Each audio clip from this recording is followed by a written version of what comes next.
രാവിലെ ഇഡ്ഡലി പാത്രമൊക്കെ എടുത്ത് അടുപ്പത്ത് വെച്ചിട്ടുണ്ട്. ഇഡ്ഡലി ഉണ്ടാക്കാനല്ല, റാഗി വെർമിസെല്ലി കൊണ്ട് പുട്ടുണ്ടാക്കാം എന്ന് വിചാരിച്ചു കേട്ടോ. നമ്മളിടയ്ക്ക് ഉപ്മാവൊക്കെ ഉണ്ടാക്കി വീഡിയോ ഇട്ടിട്ടുണ്ടായിരുന്നു. ഒത്തിരി പ്രിയപ്പെട്ടവർക്ക് അത് ഇഷ്ടപ്പെട്ടു. അതുപോലെ ട്രൈ ചെയ്ത് നോക്കി എന്നൊക്കെ പറഞ്ഞായിരുന്നു.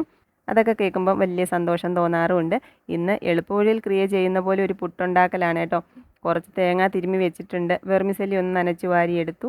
ലേശം ഉപ്പിട്ടൊന്ന് പുട്ടിൻ്റെ പൊടി നനയ്ക്കുന്ന പോലെ ഒന്ന് നനച്ചെടുത്തിട്ട് നമ്മൾ ഇതേപോലെ ഒരു പാത്രത്തിൽ, ഇഡലി പാത്രത്തിൽ വെച്ചങ്ങോട്ട് വേവിച്ചെടുക്കും.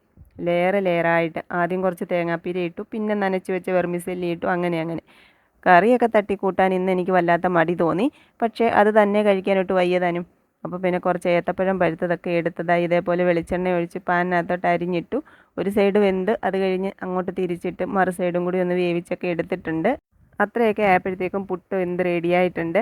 ഇനിയിപ്പോൾ വിളമ്പി അങ്ങോട്ട് കഴിക്കേണ്ട താമസമേ ഉള്ളൂ. ഇന്ന് ചായയും കാപ്പിയും ഒന്നും ഇടുന്നില്ല. പാലും വെള്ളം കുടിക്കണമെന്ന് തോന്നി, അതുകൊണ്ട് പാലെടുത്തിട്ടുണ്ട്. ഞാനും മോനുകുട്ടനും കൂടിയാണ് കഴിക്കുന്നത് കേട്ടോ. ഈ കോമ്പിനേഷൻ കണ്ടപ്പം മോനുകുട്ടൻ ആദ്യം ഒന്ന് പകച്ചു പോയി.